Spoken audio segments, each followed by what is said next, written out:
எப்போ நியூஸ் பேப்பரை ஓப்பன் பண்ணாலும் இல்லை இங்கே அவங்க லஞ்சம் வாங்கினாங்க, இங்கே பிடிபட்டாங்க, இவங்க லஞ்சம் வாங்கினாங்க, அந்த நியூஸ் வந்து டெய்லி வந்துக்கிட்டே இருக்குது. அந்த மாதிரி நியூஸை பார்க்கும்போதெல்லாம் நம்ம மைண்டில் வர்றது சேனாபதிக்காக. முதல் படத்தில் அது அவர் அவ்வளோ அழுத்தி வாசிக்கல. இதில் அடி ரீங்காரத்தோட சாப்போட ஆடிச்சிருக்காரு. டீமோட சப்போர்ட் இல்லைன்னா அதை பண்ண முடியாது. மெயினாக ப்ரொடியூசருக்கு ஸ்பெண்ட் பண்ணணும்.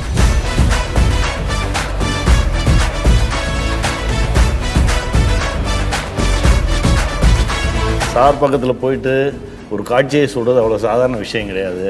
நான் அதில் 100 கொஸ்டினுக்கு ஒரு ஆன்சரோடு தான் போய் நிற்பேன். இப்போ இருக்கிற யங்ஸ்டர்ஸுக்கு இந்தியன் 2 பார்க்குறப்போ இது மாற்ற முடியாதாங்கிற ஆதங்கம் அது எவ்வளோ முக்கியம்? இந்த படத்தில் நீங்கள் எப்படி நினைக்கிறீங்க? அவங்க யாரோ பண்ணுறாங்க அப்படின்னா நம்ம வீட்டில் நடக்குது, நம்ம தெருவில் நடக்குது, நீங்கள் என்ன பண்ணீங்கன்னு ஒரு கேள்வியை இந்த படம் வைப்பதான்னு நான் நினைக்கிறேன். Indian is back. வணக்கம் and hello to everyone watching this. This is a chit chat with the men and the lovely lady behind the making of this film. It's going to be a free flowing chat and we're going to start by just quickly introducing who you're seeing in front of you. Director extraordinaire Mr. Shankar, over 3 decades of blockbuster films talking about social concern and bringing out the best that Indian filmmaking can bring out in a very, very mass scale. And this is his latest creation. He's also working on 2 other films parallelly. This has never happened before in the history of the world. Indian 3 and Game Changer are the other 2 films he's working on. Thank you, Shankar sir, for joining us on this. To his right is one of the finest actors in the country, National Award winner, Samuthirakani, who's made a name for himself by becoming the people that he plays. He's an incredible empath and a wonderful actor. Thank you, Kani, for being with us. To my left, the wonderful Rakul Singh, who's worked in languages across the length and breadth of India and has a fan following all of her own. Rakul, I'm very excited to be talking to you today. And in front of you, I'm Siddharth. I'm the interviewer for the day. So I'm going to start with introducing the one person who's above and beyond this rest of the group as we all identify him. His name is Kamal Haasan. Maybe you've heard of it. Just a person who's been working for over 6 decades, dominating every single craft that exists in the world of filmmaking. It is our incredible pride and joy to present to you the one and only Mr. Kamal Haasan. Thank you so much for having the time to be with us, sir. I'm going to start to my right with Samuthirakani. ஏன்னா அவர் இது வரைக்கும் நிறைய இன்டர்வியூஸில் உங்க முன்னாடி வரல இந்த படத்துக்காக. ஏன்னா அவர் கால் ஷீட் வாங்குறது அவ்வளோ கஷ்டமாக இருக்குது. ஸோ கனி, நீங்களே சொல்லுங்கள் சார் இந்த படத்தை பற்றி. ரொம்ப சந்தோஷமாக இருக்குது இந்த படைப்புக்குள்ளே வந்தது. ஆக்சுவலாக இந்தியன் 1 ஷூட்டிங் டைமில் அந்த ஆர்டிஓ சீன் எடுக்கும்போது, ஆர்டிஓ ஆஃபீஸ் சீன் எடுக்கும்போது இந்தியன் எக்ஸ்பிரஸ் பில்டிங் போய் அந்த க்ரௌடில் ஒரு 200 பேர் 300 பேர் சார் சுற்றி நிற்பாங்க. அந்த க்ரௌடில் நிற்கிறதுக்கு முயற்சி பண்ணி முடியல. ஏன்னா அப்போ நிறையா ரெஸ்ட்ரிக்ஷன்ஸ் இருந்தது, முடியாமல் வெளியே அனுப்பிச்சிட்டாங்க. அதற்கு பிறகு ஒவ்வொரு முறையும் முயன்று வேறு திசைகளில் பயணித்து ஒரு 25 வருஷம் கழித்து ஒரு நாள் திடீர்னு சாரை பார்க்கும்போது எழுதும்போதே உங்கள் பேரை தான் எழுதியிருக்கேன், வந்துருங்க அப்படின்னு சொன்னார். அது ஒரு பெரிய அன்னைக்கு இருந்த பதட்டம் இன்ன வரைக்கும் இருக்குது. முதல் முறையாக 2 பேருக்கும் ஒரே ஸ்கூல், ஒரே குரு. ஆனால் இப்போ தான் முதல் முறையாக பக்கத்தில் இருந்து பேசுவதற்கு. அவரோட கெமிஸ்ட்ரி நான் எல்லா இடத்துலையும் சொல்லியிருக்கேன். கெமிஸ்ட்ரிங்கிறது ஒரு ஹீரோயினுக்கு மட்டும் இல்லை. ஏன்னா நிறைய பேர் லைஃப்பில் லவ்வே அனுபவிக்காமல் கூட இருந்திருக்கலாம். ஆனால் யாருமே தகப்பம் பாசத்தை அனுபவிக்காமல் இருந்திருக்க மாட்டாங்க, அந்த ஃபீல் இல்லாமல் இருந்திருக்க மாட்டாங்க. ஸோ இந்த கெமிஸ்ட்ரி பயங்கரமாக ஒர்க் அவுட் ஆயிருக்குன்னு நானே சொல்லிக்கிறேன். ஒரு முறை கட்டி பிடிக்கும் போது கூட அந்த சூடு கூட உணர முடியாது. அப்பா புள்ளன்றது. அப்புறம் உங்களை அடிக்கிற காட்சி வரும்போது என்னால் முடியல. சார் சொன்னார், ஒரு தடவை தானே அடிச்சிருங்களேன் அப்படின்னு சொல்லியே ஆகணும். லைக் செருப்பு எடுத்து அவர் அடிக்கிற மாதிரியான அந்த சீனு உங்களுக்கு தெரியும். அந்த சீனில் சார் திருப்பி எடுத்து அதாவது வெறி அடங்குற வரைக்கும் அடிங்க செருப்பால். செருப்பையும் திருப்பி தான் அடிச்சார். ஆமாம் சார், வந்து நிறைய டேக் வர போகுது, போறோன்ற அளவுக்கு நீங்கள் அடிங்க. நார்மல் செருப்பாக இருந்தால் கூட வலிக்காது சார். இவங்க வலிக்காத செருப்புன்னு ஒன்று கொண்டு வந்து கொடுத்தாங்க சார். சார் பட்டவனுக்கு தான் சார் கேட்குறேன். அதுதான் சொல்ல வரேன். நான் வந்து அப்பா ஒரு ஆர்டிஸ்ட் மேலே அடிக்க போகிறோம், அந்த சாஃப்டான ஒரு இதை போட்டு கொண்டு வாங்கன்னு கொண்டு வந்தாங்க. பட் அதுவே அவ்வளவு இதை அப்போ நான் எடுத்து அடித்து பார்த்தா அவ்வளோதான் இருக்குது. முதல்ல காமிச்சிக்கல இவர். காமிச்சிக்கல ஆனால் போட்டு அடி அப்புறம் முடியல ஒரு 7 டேக் அப்புறம் சார் எனக்கு ஒரு சின்ன ஏதோ சம்திங் எனக்கு பின்னாடி ஆக்சுவலா ஃபுல்லா பர்பிள் ஆயிடுச்சு, ஃபுல்லா ரத்தம் கட்டி இதாயிடுச்சு. ஆமா, ரகுல் கூடவே எனக்கு வந்து ஏதோ ஒன்று ஏற்கனவே எனக்கு லெஃப்ட் சர்ஜரி ஆயிருந்தது, அதுக்கப்புறம் தான் பண்ணது. No, I was there in that scene. you were there. And I remember there was a lot of crowd. இது ரொம்ப நல்ல விஷயம் தான், எல்லாருக்கும் தெரிஞ்சிருக்கு. நான் ரொம்ப சந்தோஷப்படுறேன், பெருமையாவும் இருக்கு. சில பேர் செருப்படி வாங்கி திருந்துவாங்கன்னு நம்புறாங்க, அப்புறம் நானும் நம்புறேன். அடுத்த கேள்விக்கு போயிடுவோம். Rakul, this is your first collaboration with all the people on this dais, and Indian வரப்போ கண்டிப்பா நீங்க பிறந்திருக்க மாட்டீங்க, அப்படியே மெயின்டைன் பண்ணிப்போம். So Indian too. You were not born, I was saying, when that film came out. I'm keeping your screen age alive. Okay, thanks, so tell me, how did it feel to get a call from Shankar sir in a film being headlined by Kamal sir? I remember when I first got the call for Indian 2 from Shankar sir's office, my first reaction was, I'm doing this film irrespective of whatever the script is. I don't want to know the script. I was excited. I was like, whatever it is, I'll go do a meeting. I'm doing this film because I feel like there are very few films in the history of Indian cinema which go on to become legendary films.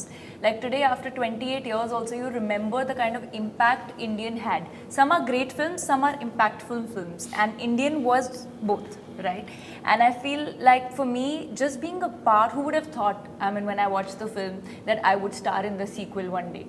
And for me, it was just a dream come true. I've said it in other interviews also, but now that I'm sitting in front of all of you, I'll say that, it was like a dream to work with Kamal sir, to share screen space with him and Shankar sir's film. I don't think I could have asked for anything more.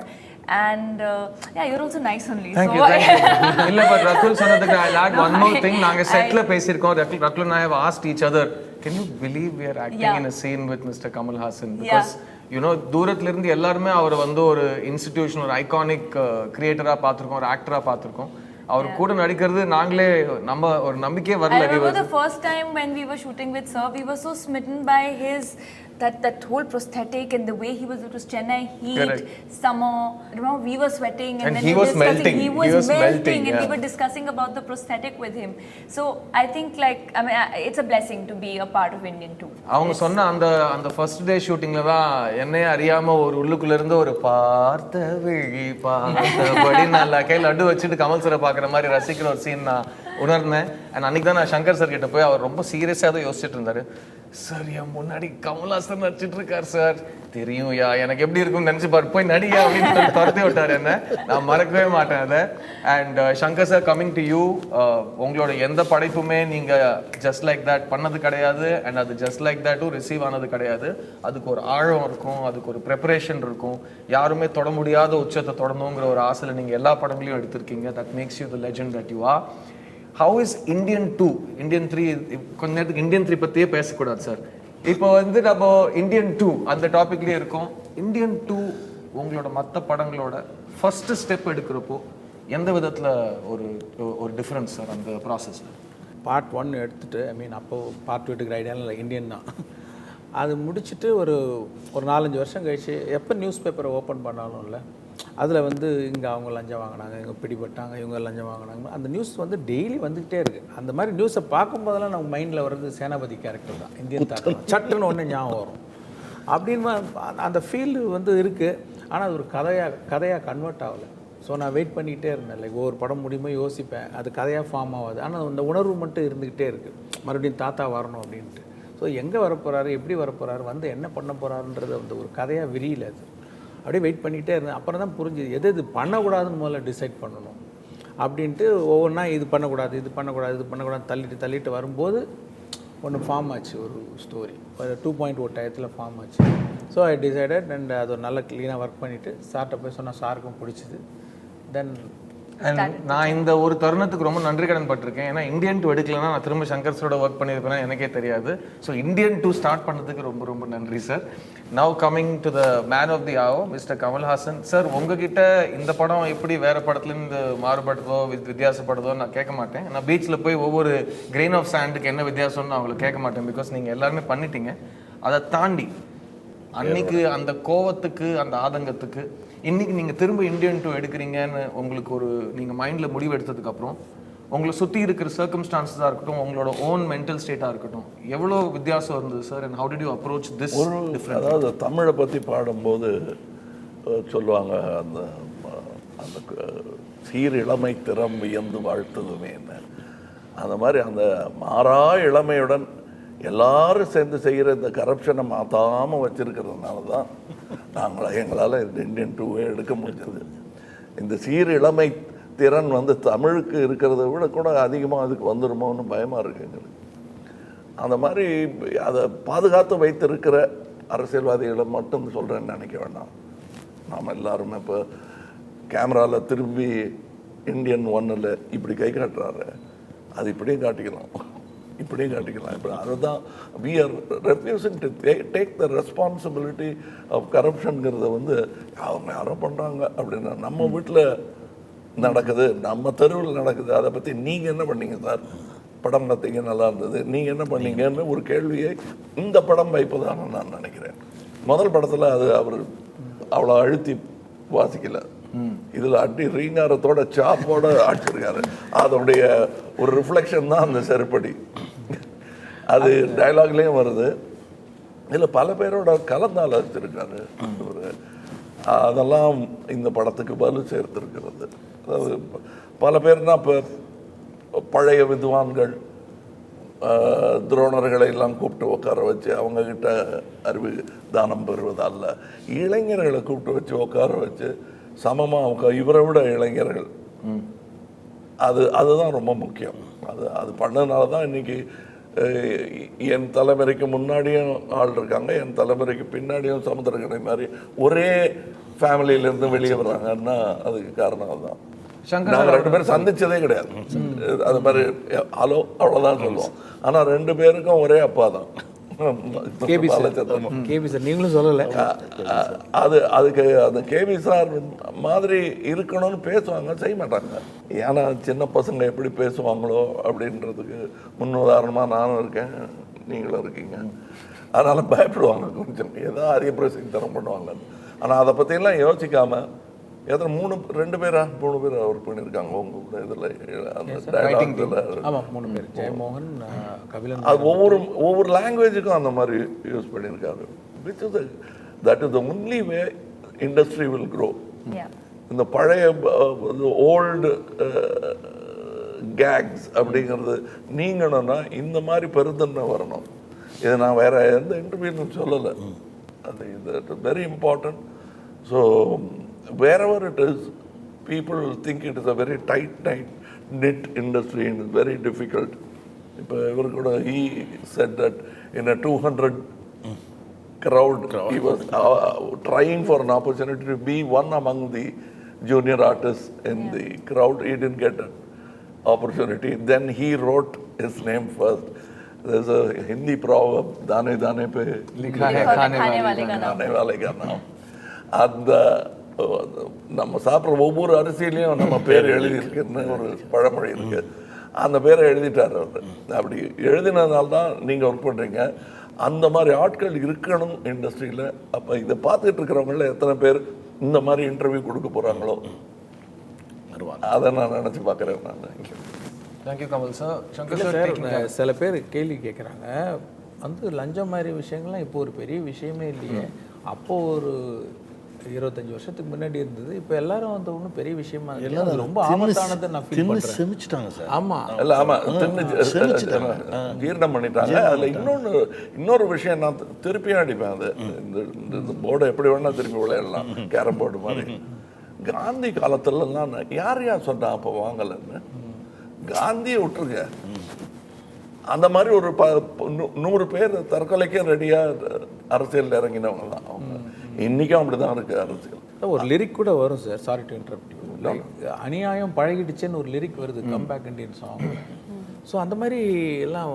ஆமாம் sir, ஒரு government office போனோம் அப்படின்னா அப்பாவே பையன்கிட்ட காசு கொடுத்து அனுப்புகிறாரு sir. நீ அங்கே போய் பியூன்ட்டு அதை கொடுத்தேன்னா இது நடந்துடும், இங்கே நீ அவங்க கொடுத்துருவாங்க. ஏன்னா இது பழகிட்டாங்க, இதை ஒத்துக்கிட்டாங்க அவங்க. ஆல்சோ சினிமா கூட அதை திரும்ப திரும்ப சொல்லி அது ஒரு ஜோக்கு மாதிரி ஆகிட்டாங்க. தொட்டில் முதல் சுடுகாசு மட்டும் எங்கெல்லாம் இல்லை அப்படின்றதுல எல்லாரும் ஆடியன்ஸு சிரிப்பாங்க. அப்புறம் அது பழைய ஜோக்காகி அதுக்கு சிரிக்காம கூட விட்டு இந்த அளவுக்கு லஞ்சம் நம்ம கூட அப்படியே காற்று மாதிரி கலந்துருச்சு. உருவின்றி உலகாளும் காற்றே போல் நம்மை ஆளும் லஞ்சம். For you, Rakul, you know that corruption is still a burning issue in India, and this new generation thinks that why are we making films about corruption? What is your take on this? Have you addressed it as an actor when you performed this character? Because இந்த படத்துல ரகுல் வந்து நானும் ரகுல் யாரோ கேட்டிருந்தாங்க இந்த படத்துல பெண்களுக்கு என்ன ரோல் இருக்கு அப்படிங்கிற விஷயத்துல வந்து புரட்சிக்கு ஜெண்டர் கிடையாது, அது வந்து ஜெண்டர் நியூட்ரல். ஸோ போராடும் போது நீங்கள் ஆனா பெண்ணான்னு யோசிக்காமல் நமக்கு போராட தோணும், அதுதான் புரட்சியோட முக்கியமான ஒரு விஷயம்.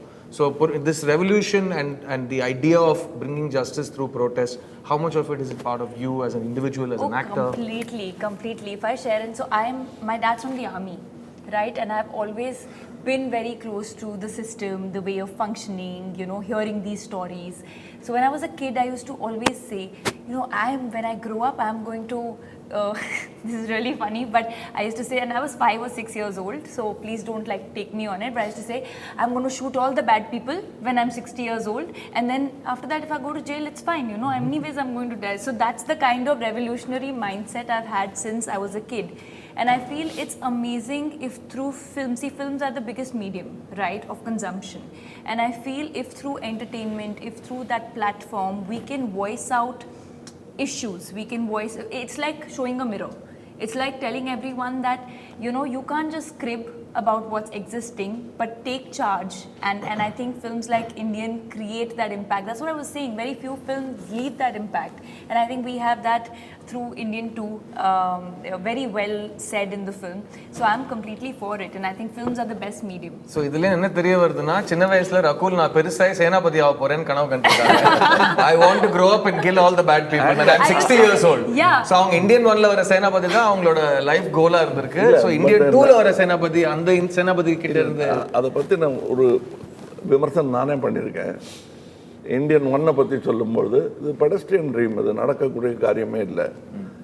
ஆனால் இந்த ட்ரீம்லேருந்து தான் ரியாலிட்டியை நம்ம பண்ண முடியும். இது பண்ண முடியாது, இது குற்றம், அதுக்கு ஒன்றும் பண்ண முடியாது. அந்த அளவுக்கு கோபம் வருது இல்லையா?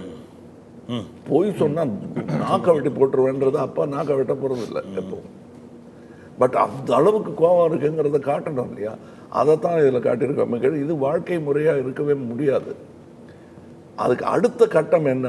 இந்த இந்த கரப்ஷனே இல்லாமல் எப்படி பண்ணுறதுன்னா அது வரவே வராது. அந்த நாள் இன்ஃபெக்ஷன் இல்லாமல் என்னைக்கு பண்ணுறீங்களோ அன்றைக்கி தான் கரப்ஷனும் இருக்காது. இன்ஃபெக்ஷனை பாதுகாக்கிறதுக்கு என்னென்ன தற்காப்புகள் எடுக்கிறீங்களோ அத்தனை தற்காப்பும் நாம் நிதம் எடுத்தாகணும். தினம் தினம் அது இருக்கும் அங்கே. அப்படியே நாம தான் பாதுகாப்பாக இருக்கணும், என்றுமே விழித்திருக்கணும். இந்தியன் 23 வரையும் நம்ம எடுத்தாலும் தப்பு இல்லை. ஸோ சார் என்ன சொல்கிறாருன்னா, கொலை பண்ணுறது தப்பு தான், அதை ஒரு ட்ரீம் வேர்ல்டில் ஒரு விதமான ஜஸ்டிஸாக ஃபர்ஸ்ட் பார்ட் இந்தியன் பேசுது. ஸோ அதை பார்த்துட்டு ஃபுல்லாக இது நடக்கும்னு நம்புகிறவங்க எப்படி 102 வயசில் சேனாபதியால் பண்ண முடியும்னு ஒரு கேள்வி கேட்குறீங்க. ஸோ அந்த ட்ரீமுக்கான பதில் 102 வயசில் Senapathi what is he doing, what is his ability? ஏன்னா என்னுடைய வயசு எனதல்ல.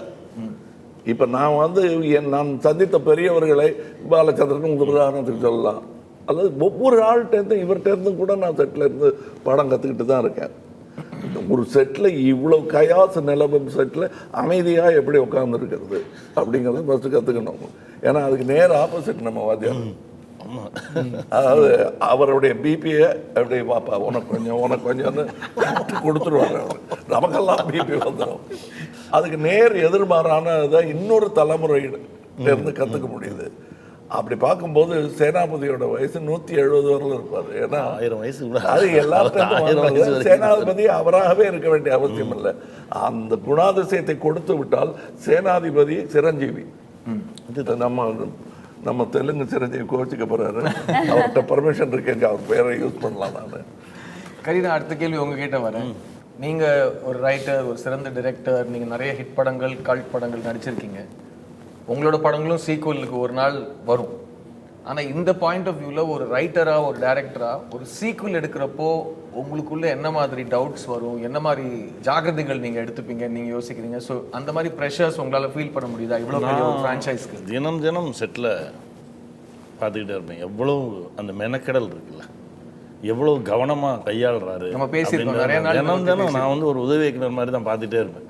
அவர் எழுதின அந்த காட்சியை கையாளும் விதமே எனக்கு அவ்வளோ பிடிச்சிருக்கும். அதில் ஒரு அழகாக ஒரு கிராஃப் போட்டு, ஏன்னா இப்போ ஒரு சில படங்களுக்கு நம்ம போகும்போது நான் யாரையும் குற்றம் சொல்லலை, ஒரு எல்லாம் சுற்றி வராங்க, எல்லா இடத்துலையும் ஒரு 30 ஆக்சஸில் ஆக்ட் பண்ண வேண்டியதாக இருக்குது. கத்துற காட்சியாக இருந்தால் கூட நீ எதை வைப்பீங்கன்னு சொன்னீங்கன்னா நல்லா கத்திடலாம் அப்படின்னா கூட, இல்லை சார் அது இப்போ சொல்ல முடியாது, நீ கத்திருங்க அப்படின்னு தான் சொல்கிறாங்களே தவிர, அதுக்கப்புறம் அண்ணன்ட்ட பார்க்கும்போது கரெக்டாக இந்த இடத்துல இந்த ஆக்சஸில் தான் ஷார்ட் வரும், இல்லைன்னா இது பேலன்ஸில் இருக்கும், இன்னொரு நாள் எடுப்போம் அப்படின்னு சொல்லி நான் சொன்னேன். ஒவ்வொரு காட்சிக்கும் நீங்கள் போடுற அந்த வரைபடத்தை வச்சு ஒரு புக்கு போடலாம் அப்படின்னு நான் கேட்டேன். போங்க அப்படின்றாரு. அது அவ்வளவு நேர்த்தியாக அந்த கையாண்ட விதங்கள், இதற்கான ஆய்வு, எப்போ எந்த விஷயம் கேட்டாலும் அதற்கு சரியான ஒரு பதிலோடு இருக்கிறது இருக்குல்ல. ஒரு முறை என்கிட்ட சொன்னார், சார் பக்கத்தில் போயிட்டு ஒரு காட்சியை சொல்கிறது அவ்வளோ சாதாரண விஷயம் கிடையாது, நான் அதில் 100 கொஸ்டினுக்கு ஒரு ஆன்சரோடு தான் போய் நிற்பேன் அப்படின்னு சொன்னார்.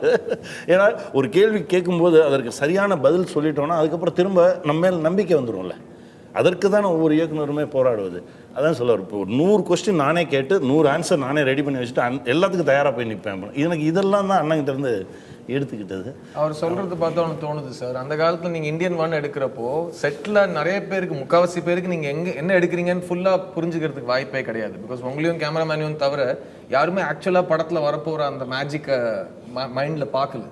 இப்போ நம்ம எடுக்கிற படங்களில் செட்டில் இருக்கிறவங்க எல்லாருக்குமே மானிட்டர் தெரியுது, அவங்க எல்லாருமே கருத்து சொல்கிற ஒரு கரெக்ஷன் சொல்கிற ஒரு மூடில் இருக்காங்க.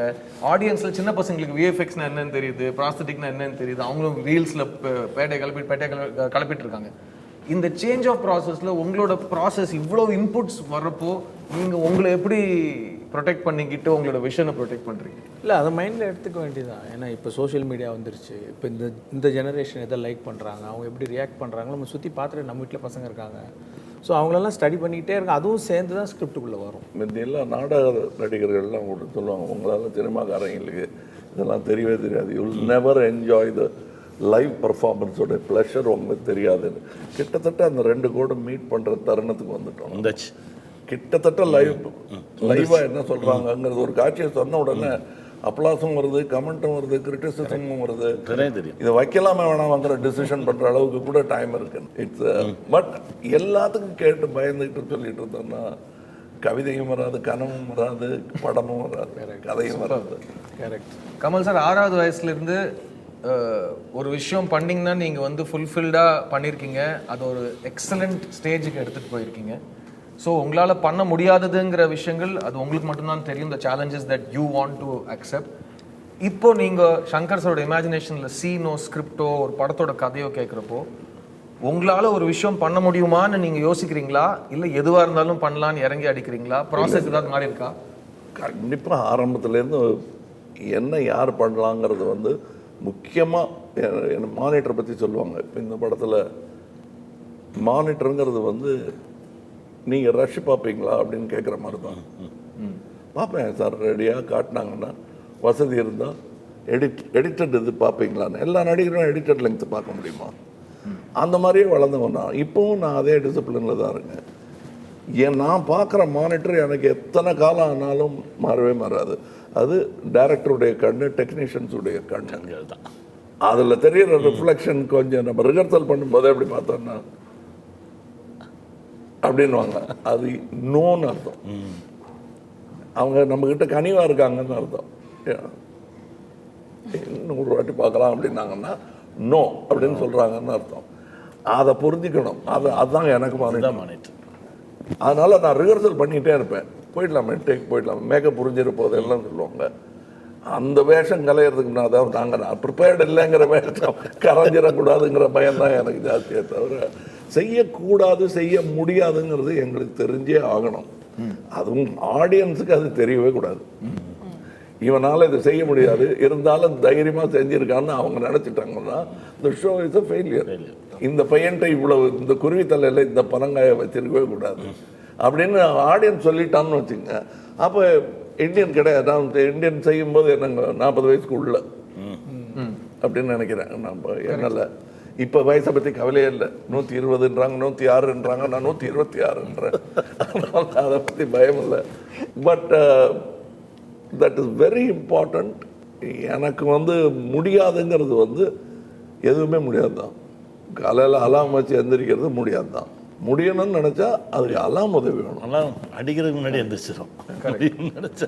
அது வெவ்வேறு இடத்துல இருந்து வெவ்வேறு தொழில்நுட்ப இதில் வந்து அவங்க யூஸ் பண்ணியிருக்கிற டெக்னீஷியன்ஸ் எண்ணிக்கை முந்தியெல்லாம் தியேட்டரில் அவ்வளோ கூட்டம் இருந்தாலே போதும் படம் வெற்றின்னு சொன்ன அளவுக்கு செட்லேயே இருக்குது. நீங்கள் ஆரம்பிக்கும் போதே 200 பேரில் இருந்ததில் எனக்கு இடம் கிடைக்கலன்னு தானே சொல்கிறீங்க. சினிமாவில் டிக்கெட்டு கிடைக்கல, நடிக்கிறதுக்கே டிக்கெட்டு கிடைக்கல. அந்த மாதிரி இருக்கக்கூடிய இடத்துல எத்தனை பேர் எத்தனை விஷயத்தை கவனிச்சிட்டு இருக்காங்க. அதெல்லாம் என்னுடைய ஸ்ட்ரென்த்தாக நான் எடுத்துக்கிறதே கிடையாது. அவங்களுடைய ஸ்ட்ரென்த்தெல்லாம் நான் யூஸ் பண்ணி பரிமளிக்கிறேங்கிறது தான் உண்மை. அது மாதிரி நிறைய டெக்னீஷியன்ஸ் இதில் வேறு காட்சிகள் அதெல்லாம் நீங்கள் பார்த்து எப்படி எடுத்தாங்கன்னு ஆச்சரியப்படுறது தான் எங்களுக்கு சந்தோஷம். மேஜிக் ஸ்டேஜுக்கு பின்னாடி போகக்கூடாது. போனால் கைக்கு பின்னாடி ஒழிச்சு வச்சிருக்கிற கார்டு இங்கே இருக்கிற விஷயம் எல்லாம் தெரியும். அதனால தான் பதறாரு அவர் ஒவ்வொரு முறையும். வேணாம் திருப்பி பற்றி பேசாதீங்க அப்படி கை காட்டிக்கிட்டே இருப்பார் சைடில் இருந்து. சங்கர் சார் உங்ககிட்ட வரேன். உங்ககிட்ட இந்த படத்தில் இல்லை எந்த படத்துலையும் ஒரு டெக்னீஷியன் வந்து சேர்றாங்கன்னா நீங்கள் என்ன பண்ண போகிறீங்கன்னு அட்லீஸ்ட் ஒரு யூகமோடு வந்திருப்பாங்க. அதையும் தாண்டி நீங்கள் பிரம்மாண்டத்தையும் ஸ்கேலையும் அழுத்தத்தையும் ஒரு படத்துலையும் ஏற்றிட்டு வரீங்க. இந்த படத்தில் உங்க கூட ஒர்க் பண்ண டெக்னீஷியன்ஸ், பிகாஸ் சங்கர் சாரோட இமேஜினேஷன் வந்து அவரோட இமேஜினேஷனுக்குள்ள எல்லாரும் நம்பிக்கையோட கை வச்சு ஒவ்வொரு ஹெட் ஆஃப் டிபார்ட்மெண்ட்டும் அதை வெளியில் எடுத்துன்னு வந்து அதை பெருசாக ஓவர் 6 years டு ஃப்ரூஷன் கொண்டு வரும். ஸோ இந்த படத்தில் ஒர்க் பண்ண தொழில்நுட்ப கலைஞர்கள் ப்ளஸ் நீங்கள் இது வரைக்கும் யூஸ் பண்ணாத டெக்னாலஜி இந்த படத்தில் வாட் எக்ஸைட்டட் யூ அதை பற்றி சொல்லுங்கள். இல்லை இப்போ எல்லாருமே தான். இப்போது ரவிவர்மன் பார்த்தீங்கன்னா இப்போ அவர் வந்து ரொம்ப சூப்பராக லைட் பண்ணுவார், ரொம்ப ஃபாஸ்ட்டாக லைட் பண்ணுவார். பட் இருந்தாலும் இன்னும் கொஞ்சம் ஏதாவது ஒன்று எக்ஸ்ட்ரா இருந்தால் நல்லா இருக்குமே அப்படிங்கிறதுக்காக அவர்கிட்ட சொல்லுவேன். நான் வந்து ரவி நீங்கள் ஒரு வர்மம் போடுங்க. அவர் தாத்தா மட்டும்தான் போடுவார். நான் வர்மமா, நீங்கள் ஒரு ஒளி வர்மம் போடுங்க அப்படின்னு சொல்லுவேன் அவர்கிட்ட. அவர் புரிஞ்சுக்குவார். சரி ஏதோ இன்னும் எதிர்பார்க்குறாரு. டக்குன்னு ஒரு 2 லைட்டை வைப்பார். சொன்ன உடனே டக்குன்னு அந்த மேஜிக்கை கொண்டு வந்துடுவார். இதுதான் இது ஒளிவர்மம் இல்லை, ரவிவர்மம். அது பொறுமை எல்லாருக்கும் வேணும். அதாவது ஒரு காட்சியை நாங்கள்லாம் ரிஹர்சல் பண்ணும்போது ஒரு குதிரை ஒன்று நிற்க மாட்டேன்னு போயிடுச்சு. வெயில் ஜாஸ்தி, உங்களுக்கு ஞாபகம் இருக்கு திருப்பதியில். அப்புறம் அதுகிட்ட கெஞ்சி கால்ச்சி அதான் ஹார்ஸ் பவர்னு சொல்லுவாங்க. அதை கொண்டு வந்து திருப்பி நிறுத்தி இதில் ஒரு குதிரை இவர் உள்ளே போகணும் ஒரு செட்டுக்குள்ளே. அது இடத்த எப்படி பார்த்தாருங்கிறது தான் இப்போ எனக்கு கேள்வியை. இடம் வரைக்கு படத்தில் எடுத்துட்டோம், அதெல்லாம் வேறு. இவர் எப்போ போய் இதெல்லாம் பார்த்தாருங்கிற கேள்வி வருது. அதில் ரொம்ப பேர் போக முடியாது. தலைக்கோணால் நான் நிறையா ஷூட் பண்ணியிருக்கேன். அந்த இடம் பார்த்ததில்ல. எங்கேயா போயிட்டே இருக்கீங்கன்னு நடந்துக்கிட்டே இருக்காங்க. கூட எங்கள் கூட இருக்கிற எக்யூப்மெண்ட்லாம் தூக்கிட்டு வர்றதுக்கு ஒரு குதிரை ஒன்று ஏற்பாடு பண்ணியிருந்தாங்க. அது மயக்கம் போட்டு விழுந்துச்சு. நான் என்னுடைய வாழ்நாளில் பார்த்தது கிடையாது. குதிரைக்கு பிஸ்கட் கொடுத்துட்டு உட்காந்துருந்தேன் நான். அதாவது அவ்வளோ ஓட்டி ட்ரிப் அடிச்சிருக்காரு. அந்த ஒரு காட்சி அது படத்தில் கொஞ்சம் நேரம் தான் வரும். அது மாதிரி நிறைய காட்சிகள் நிறைய பேர் ஒர்க் பண்ணியிருக்காங்க. இதெல்லாம் நம்ம கஷ்டத்தையே சொல்லிகிட்டு இருக்கக்கூடாது. கடைசியாக அந்த தியேட்டரில் ஒரு அப்ளாஸோ ஒரு சூழ் கொட்டுறாங்கன்னா அப்படின்ட்டாங்கன்னா அது எத்தனை குதிரை வேண்டாம் மயக்க போடுறதுக்கு ரெடி. சங்கர் சார், இந்த படத்தோட பாடல்கள், because you are one of the best music video directors in the world. So இந்த படத்தில் கேலண்டர் சாங்கான லொக்கேஷனாக இருக்கட்டும், கம்பேக் இண்டியனில் இருக்கிற எடிட்டிங் பேட்டர்னாக இருக்கட்டும், நம்ம கதரல் சாங்கில் இருக்கிற ஸ்கேல் அண்ட் அந்த யூத்தோட ஒரு எக்ஸைட்மெண்ட்டும் உற்சாகமும் இருக்கட்டும், இந்த படத்தோட பாடல்கள் பற்றி நிறைய டிஸ்கஸ் பண்ணுவோம். Because it's going to you created a legend with Indian one. So in this film, music, how important is it? It's important in all your films, but this film, what does it do and what can the audience expect? இல்லை எல்லாமே ஸ்கிரிப்டை base பண்ணி தான். Like இப்போ வந்து சேனாபதி திரும்பி வரணும் அப்படின்போது ஒரு கம்பேக் இண்டியன் ஒரு சாங் ஒன்று வருது. ஏற்கனவே நிறைய பாட்டுனா இத்தனை படங்களில் பாட்டெலாம் வந்திருக்கு. அதுலேருந்து இது எப்படி வித்தியாசப்பட போகுது, இது என்ன கேட்குது இந்த பாட்டு, ஸோ அதை எப்படி பெஸ்ட்டாக கொண்டு வரலாம் எல்லா சைட்லையும். லைக் ஆர்ட் டிபார்ட்மெண்ட் சைட்லேயே ஆகட்டும், மியூசிக்கு, லிரிக்ஸு, காஸ்டியூம்ஸு, எல்லா பக்கமும் யோசிக்கும் போது கொஞ்சம் கொஞ்சமாக அது விரிஞ்சு அது கரெக்டாக ஒரு ஷேப்புக்கு வருது. ஸோ இப்போ இதை பார்த்தீங்கன்னா இந்த கம்பேக் இண்டியன் சாங் வந்து ஆக்சுவலாக மாண்டேஜாக வரும். அப்புறம் தாத்தா வராருன்ற அந்த சாங் தான், அந்த சாங் தான் இவர் வரணுங்கிறதுக்காக ஒரு சுச்சுவேஷனில் போடுற ஒரு பாட்டு. அது வந்து என்னென்னா ஹவுசிங் போர்டு இந்த மாதிரி ஒரு எளிமையான இடத்துல தான் எடுக்கணும். அந்த எளிமையான இடத்துல வந்து ஒரு வியக்க வைக்கிற மாதிரி பண்ணணும் போது தான் அந்த பெயிண்டிங்கு, நிறைய டான்ஸஸ், அதுவும் ஃபோர்ஸ் பண்ணல. சும்மா ஏதாவது படத்தில் நம்ம பெயிண்ட் அடித்தே ஆகணுன்ட்டு அப்படிலாம் பண்ணல. ஏன்னா யங்ஸ்டர்ஸ் வராங்கன்னும் போதே போஸ்டர் ஒட்டுவாங்க, அப்புறம் வினைல் வைப்பாங்க. ஸோ அவங்களுடைய தாட் ப்ராசஸ் போகும்போது, ஸோ இப்போ என்னென்னா இப்போ பார்த்தீங்கன்னா அந்த கிராஃபிட்டிலாம் வரைவாங்க சில யங்ஸ்டர்ஸ், ரொம்ப ரெவல்யூஷனரி யங்ஸ்டர்ஸு. இது மாதிரி எல்லாம் தாட் ப்ராசஸ் போகும்போது, ஸோ ஒரு பெரிய ஒரு கட்டிடத்தில் வந்து இவருடைய உருவத்தெல்லாம் வரைஞ்சி அவங்க செலிப்ரேட் பண்ணுறாங்க அப்படின்போது அந்த தாட் ப்ராசஸில் ஒன்று ஒன்று வருது. அதை இன்னும் அழகுபடுத்துகிறாங்க நம்ம டீம். ஐ மீன் சினிமாட்டோகிராஃபர் அவருக்கு ஒரு கலர் ஸ்கீம் கொண்டு வர்றாரு. அவர் ஆர்ட் டைரக்டர் வந்து இதை எப்படி பண்ணலாம், இந்த மாதிரி பண்ணலாம், அவரு உள்ளே வர்றாரு. ஸோ அப்படி அந்த சாங் அது பண்ணோம். கேலண்டர் ஷூட் அப்படின்னும் போது ஜென்ரலாகவே கேலண்டர் ஷூட் ஒரு பீச் ஓரமாக நடக்கும். ஸோ நம்ம வந்து பீச் ஓரம் நிறைய பாட்டு நானே பண்ணியிருக்கேன், நிறைய பாட்டில் சில பாட்டு பண்ணியிருக்கேன், நிறைய பாட்டு நம்ம பீச் ஓரமே வந்துட்டுருக்கு. இது வேறு எங்கே வித்தியாசமாக பண்ணலாம் அப்படின்னும்போது அப்போ நம்ம பொலிவியாவோட சில பிக்சர்ஸ்லாம் பார்த்தேன், ரொம்ப எக்ஸைட்டிங்காக இருந்தது. சரி அது போய் பண்ணலாம் அப்படின்னா அது ரொம்ப என்ன பிரச்சனைனா, நான் செலக்ட் பண்ணுற இடம் எல்லாமே பார்த்தீங்கன்னா வருஷத்தில் ஒரே ஒரு சீசனில் மட்டும்தான் அந்த மாதிரி இருக்கும். அது ஃபெப்ரவரியில் மட்டும்தான் இருக்கும். அதுவும் அந்த ஒரு வாரம் மழையை பொறுத்து. அதாவது தண்ணி வந்து ஒரு 1 அடி 1/2 அடியிலேருந்து 1 அடி வரைக்கும் தண்ணி தேங்குச்சுன்னா நம்ம நினைக்கிற எஃபெக்ட் கிடைக்கும். கம்மியாக இருந்தாலும் வராது, ஜாஸ்தியாக இருந்தாலும் அந்த வாட்டர் இந்த சலனம் வந்து அந்த ட்ரெய்லரில் பார்த்துருப்பீங்க, ஒரு கண்ணாடியை தரையில் வச்சுட்டு அது மேலே நிற்கிற மாதிரியே இருக்கும். ஆமாம், அது இவ்வளோ பெரிய கண்ணாடியான்றது தான் ஃபஸ்ட்டு தோணும் நமக்கு. ஏன்னா கண்ணு கெட்ட தூரம் வரையிலும் கண்ணாடியை பரப்பி வச்சுட்டு அது மேலே நடந்து வாங்க மாதிரி இருக்கும். ஸோ நிறைய பேர் கேட்குறாங்க, சங்கர் சருக்கு மட்டும் இந்த மாதிரி லொக்கேஷன் இங்கே கிடைக்குதுன்னு. அதுக்கு நான் ஒரு ஸ்டூடெண்ட்டாக ஒரு பதில் சொல்கிறேன். அவரோட இமேஜினேஷனில் ஒரு கண்ணாடி மேலே 100 பேர் ஆடணும்னு இருந்தால், கண்ணாடி மாதிரி உலகத்தில் இடம் எங்கே இருக்குதுன்னு அவர் தேடினா ஈஸியாக கூகுளில் கிடச்சிடும். அந்த மாதிரி இடம் தான் அவர். ஆனால் ஈஸியாக போய் சேரலாம். அந்த இடத்துக்கு போய் சேர்றதுக்கு 3 நாள் + 2 days எல்லாமே நடக்கும். 5 days நடக்கும் ஒரு இடத்துக்கு போகிறது. அதுவுமே எல்லா டீமோட சப்போர்ட் இல்லைன்னா அது பண்ண முடியாது. மெயினாக ப்ரொடியூசருக்கு ஸ்பெண்ட் பண்ணணும். ஏன்னா வந்து அந்த மாதம்தான் போகணும் அப்படின்னும் போது அது ஒரு மாதிரி உத்தேசமாக அவங்க சொல்லுவாங்க. மழை வரது நம்ம எப்படி சொல்ல முடியும், ஒரு வாரம் தள்ளிச்சுன்னா கூட பண்ண முடியாது. பிளானிங்கே ரொம்ப கஷ்டமாக இருந்தது. ஸோ இந்த மேனேஜர் டீம்ஸு, ப்ரொடக்ஷன் டீம்லாம் ரொம்ப சிரமப்பட்டு ஆர்கனைஸ் பண்ணாங்க.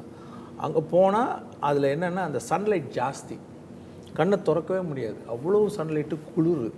ஸோ அதில் அந்த மிஸ் யூனிவர்ஸ் 2017 டெமிலே தெபோ ஆக்ட் பண்ணியிருக்காங்க. அவங்களாம் வெரி கோஆப்ரேட்டிவ். சவுத் ஆஃப்ரிக்கா அவங்க மிஸ் யூனிவர்ஸு. பட் என்ன நம்ம இண்டஸ்ட்ரியில் இருக்கிற ஒரு ஆக்ட்ரஸ் எப்படி அவங்க ஃபஸ்ட் டைம் தான் வராங்க, எவ்வளோ கோஆப்ரேட்டிவாக புரிஞ்சுக்கிட்டு லிப்ஸிங்க்கு அதெல்லாம் பண்ணி ரொம்ப அருமையாக டான்ஸு எல்லாம் கூட ரொம்ப பிரமாதமாக பண்ணாங்க. ஏன்னா கண்ணு திறக்க முடியாது, அவ்வளோ ஒளி. ஸோ எல்லாம் கூலிங் கிளாஸ் போட்டு அந்த மாதிரி சில ஷார்ட்ஸ் எல்லாம் எடுத்து குளிர் இவ்வளோ அதே மாதிரி அங்கே போய் சில ஆப்ஜெக்ட்ஸ்லாம் வைக்கணுன்னொன்னே ஒரு முத்துராஜ் சார் டிசைன் பண்ணி கொடுத்து அங்கே இருக்கிற ஒரு ஆர்ட் டைரக்டர் அதை எக்ஸிக்யூட் பண்ணி எல்லாமே ஒரு பெரிய டீம் ஒர்க் தான். அண்ட் இந்த டீம் ஒர்க்கில் இப்போ Muthuraj sir is our production designer. Indian 1ல் இதே மாதிரி ஒரு ப்ரொடக்ஷன் டிசைனருக்கும் ஒரு ப்ரொடியூசருக்கும் இருக்கிற சிங்க்ல தான் அந்த அளவுக்கு ஒரு பிரம்மாண்டம் கிரியேட் ஆச்சு. A Rathnam sir produce Indian 1 and Muthuraj Thottatharani sir the great national award winning, he won a national award for Indian 1. And அந்த மாதிரி இப்போ வந்து முத்துராஜ் சாரும் லைக்காவும் இருக்காங்க. So it's a huge undertaking for a producer. And sir, Laika Patti and how this whole project has been handled, and today we have Red Giant and Laika presenting it for us. இல்லை அவர் நிறையா பேட்டிகளில் சொல்லியிருக்காரு, கேட்டு நான் தான் இந்த படத்தை எடுக்கணும்னு வற்புறுத்தி வந்த ஒரு விஷயம் வந்து அது வந்து ஏற்கனவே இந்தியன் 1 பார்த்துருக்காரு. அதனால் நம்பி இந்த படத்தை நான் எடுக்கிறேன்னு சொன்னார்னா ஒரே வார்த்தையில் முடிச்சிடலாம். ஆனால் இந்த இந்தியன் எதிர்கொண்ட பல சிக்கல்கள், கோவிட் உள்பட, இத்தனைக்கும் நடுவில் நான் ஃபோன் போட்டு புரட்டுவாங்கன்னு வர்றது போக இந்த முடிவை எடுத்தால் தான் இதுக்கு என்ன பண்ணலாம் சொல்லுங்கன்னா, நீங்கள் 2 பேர் சேர்ந்து முடிவு எடுத்துருங்க. ஸ்டாண்ட் பை இட்டுங்கிறது வந்து வெறும் செக்கை எழுதி போடுறது இல்லை, அதற்கான பலன்களை அனுபவிக்கிறதுக்கு. எங்கள் பொலிவியாமா ஓகே அது என்ன எத்தனை அது கேட்க மாட்டார், நல்லா வரும்ல அப்படின்னு. ஃபோட்டோ பார்த்தது இது மாதிரி இன்னும் வேறு ஏதாவது இருக்கா நம்ம படத்துலன்னு கேட்குற அந்த உற்சாகம் வந்து பணத்தை விட முக்கியமான ஒரு விஷயம். நாங்கள் இந்த நேரத்தில் ஏஎம் ரத்னம் அவர்களை பற்றி பேசாமல் இருக்க முடியாது. ஏஎம் ரத்னம்ங்கிறவர் வந்து படம் எடுக்கும்போது ஒவ்வொரு ரூபாயும் எண்ணி பார்த்து தான் செலவு பண்ணோம். அப்போ நான் முதல்ல பிரசாத் ஸ்டுடியோவில் உட்காந்துட்டு, சார் மேக்கப்பு இதெல்லாம் வேண்டாம் சார், நானே மேக்கப் மேன் அப்படின்னு தான் ஆரம்பித்தார் அவர். அது சரி சார், ஆனால் அது எங்கேயோ போயிடுச்சு அந்த கலை, இந்த மாதிரி இருக்குது அந்த மாதிரி இருக்குன்னு சில ஃபோட்டோஸ் எல்லாம் காட்டின உடனே ஒன்று எனக்கு ஏஜெண்ட்டாக மாறிட்டார் அவர் டைரக்டர்கிட்ட. சார் இப்படியே பண்ணிடலாம் சார்னு எனக்காக அவர் பேசிக்கிட்டு இருந்தார். அதை இழுத்து விட்டுக்கிட்டோமே தவிர நானே ஏண்டா சொன்னோங்கிற அளவுக்கு சிக்கல்கள் அதில் ஒவ்வொரு விஷயத்துலையும். ஹேர் ஸ்டைலில் இருந்து அது ஷூட்டிங் டைம், அவர் சரி இப்படி லொக்கேஷன் பார்த்துருவார், இந்த கண்ணாடி மாதிரி பச்சை பசையில் இருக்கிற இடத்துல நட்ட நடுவில் ஒரு வீடுன்னு. சரி வீடு இருக்குது, அந்த பச்சை பசையில் இல்லை, பச்சை பசையில் இருக்கு வீடு இல்லை. சரி பச்சை பசையில் இருக்கிற இடத்துல வீடு போட்டிருக்கலாம் அப்படின்னா 120 ஏக்கர் 4 திசையிலும் இருந்தால் தான் இவர் எதிர்பார்க்கிற பச்சை வரும். அதுக்கு நடுவில் லொக்கேஷனுக்கு போய் சேர்றதுக்கு 1 மணி நேரம் படப்பையில் அந்த மாதிரி இடமெல்லாம் இருக்குன்னே தெரியாத அளவுக்கு ஒளிஞ்சி இருக்கு அந்த இடங்கள். அந்த இடத்துல மேக்கப் போடுறதுக்கு 1 மணி நேரம் ட்ராவல் பண்ணி போட்டது வேஸ்ட்டு. ஏன்னா நிற்க போகிறது வந்து 5 மணி நேரமோ 4 மணி நேரமோ. அங்கேயே மேக்கப் ரூம் விட்டாங்க. வீடு போடலாங்கும் போது மேக்கப் ரூம் சேர்த்து போட்டு. ஸோ அப்போ படுக்கிறது எங்கன்னா அப்போ கொஞ்சம் சீக்கிரமாக தான் எழுந்திரிக்கணும். கொஞ்சம் சீக்கிரம்னா 2:30 மணி 2:30 AM எழுந்திரிச்சு, அது எந்த நேரத்தில் ஏஎம் ரத்னம்னு பேர் இந்த படம் பூரா ஏஎம் கால் ஷீட்டு தான் எனக்கு. அதில் கூட வர கதாநாயகிக்கும் அந்த வேஷம் எங்களுக்குள்ள ஒத்துழைப்பு வேணும். ஏன்னா நான் சாப்பிட போகிற நேரத்தில் அவங்க மேக்கப் ஆரம்பிப்பாங்க. நான் 2:30 மணின்னா அவங்க வந்து 3:30 மணிக்கு வரணும், இல்லை நான் 2:30 மணின்னா அவங்க 1:30 மணிக்கு. இப்படி ஏதோ ஒரு 1 மணி நேரம் வித்தியாசத்தில் 2 பேரும் வரணும். 2 பேரும் கிட்டத்தட்ட 1/2 மணி நேரம் வித்தியாசத்தில் செட்டுக்கு வந்தாங்க. இது ஒரு நாள் ஷூட்டிங் இல்லை. அந்த மாதிரி இதில் இன்னும் நம்ம வசதி வந்ததும் உட்கார்றதுக்கு சேர் வந்ததை விட இன்னும் என்னென்ன பிரச்சனை இருக்க கொண்டு வச்சுக்கலாம்னு செலக்ட் பண்ணி வச்ச மாதிரி அவ்வளோ சிக்கல்கள். ஒரு எக்யூப்மெண்ட், புது எக்யூப்மெண்ட் மொக்க போட்டு அதை கொண்டு வந்து யூஸ் பண்ணலான்னா அதில் இருக்கிற நேரம் அப்போல்லாம் நீங்கள் சினிமாவில் அப்படி போயிடும் அது. பட் அதை ப்ரிப்பேர் பண்ணுறதுக்கு, அது பண்ணுறதுக்கு, அதில் டயலாகு, அதில் ஸ்டண்ட்டு, அதில் ஒரு டைமிங், இதெல்லாம் பண்ணும்போது அது நிஜமாகவே மாயா பஜார்னு ஒரு படம் எடுத்தாங்க. இந்த ராட்சசங்களுடைய லட்டெல்லாம் எடுத்து சாப்பிட்ற மாதிரி. அது ஒவ்வொரு லட்டையும் ஒவ்வொரு ஃப்ரேம் நடத்து கேமராவை நடத்தியிருக்காங்க. கிட்டத்தட்ட அந்த மாதிரி ஒர்க்கு தான் 1 டன் சொல்லுவாங்க. அந்த படம்லாம் பண்ணும்போது சிங்கீதம் ஸ்ரீனிவாசராவ் மாதிரி இருக்கிற டைரக்டர்ஸ் எல்லாம் அதில் அசிஸ்டன்ட் டைரக்டர். இன்னைக்கு இதை பற்றி இன்னொரு 10-15 வருஷம் கழிச்சு கதை சொல்லுவாங்க. அவ்வளோ சிக்கல்கள் நிறைந்த, இத்தனைக்கும் தோள் கொடுத்த லைக்கா.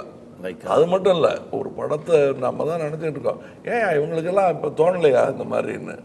எவ்வளவு சிக்கல் வரும், எவ்வளோ இடைஞ்சல் வருங்கிறது வெளியே இருந்து பார்த்து சொல்ல முடியாது. களத்தில் இருக்கும்போது எவ்வளோ பெரிய அர்ஜுனனாக இருந்தாலும் காண்டிபத்தை கீழே வச்சிருவோம். அங்கே ஒரு ஆள் வந்து கீதோபதேசம் செய்யணும் அவனுக்கு. அந்த மாதிரி பல நேரங்கள் இதில் வந்திருக்கு. எனக்கு இவரும் நிறையா படம் பண்ணியிருக்காரு, நான் நிறையா படம் பண்ணியிருக்கேன். இவ்வளவு சிக்கல்கள் எல்லா திசையிலேருந்து வந்தது இதுதான் நினைக்கிறேன் நான். இவ்வளோ நீளமாக அவர் படம் எடுத்ததும் இல்லை. இவர் சொன்ன மாதிரி ஒரே நேரத்தில் 2 படம் இவர் பண்ணதும் கிடையாது. இப்போ இன்னைக்கு பிஸியஸ்ட் ஆக்டர் டைரக்டர் எங்கள் 2 பேர் அடிபடுது. அதுக்கு நாங்கள் பொறுப்பு இல்லை.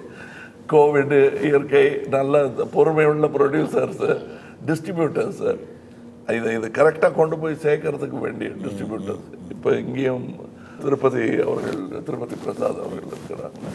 அவங்கெல்லாம் ஒவ்வொரு தூண்கள் இந்த இதுக்கு. அங்கே வந்து ரெட் ஜெயண்ட்ஸ் இருக்காங்க.